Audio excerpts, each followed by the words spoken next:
मोजां मोनलायनायनि थाखायनो दमदमायाव मोनसे गिथावना थासारि। मोजां मोनदोंमोन लोगोआनो गावनि लोगोनि बिसिखौ। जाहोनाव आयेन बेरेखा मोजां मोननायनि दायावनो शाहजान आली मुंनि सुबुंखौ खास्रि बिस्रि बुथारदों।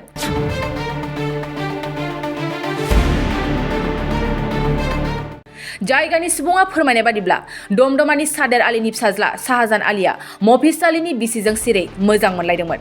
बेखौ लानानै बिसोर सानैनि गेजेराव नांलाय खमलाया जायो। बेनि गेजेराव थांनाय 8 दाननि सिगां शाहजाना मफिजनि बिसिखौ फुफ्लायनानै लाङो। नाथाय माखासे साननि उनाव बिसिया मफिजनि न'आव फैफिनो। बेनि गेजेरावबो शाहजाना मफिजनि बिसिखौ मोजां मोननाया सोलिबाय थायो। बेफोरखौ लानानै मफिज आलीया सोलो बोलोजों शाहजानखौ गोबाव देगारजों सुनानै दैयाव गारना दोनो। उनाव जायगानि सुबुंफ्रा नुसननानै शाहजाननि देहाखौ बोखांना देहा फाहामसालियाव लांनाय जायोमोनब्लाबो जिउ गोमायो।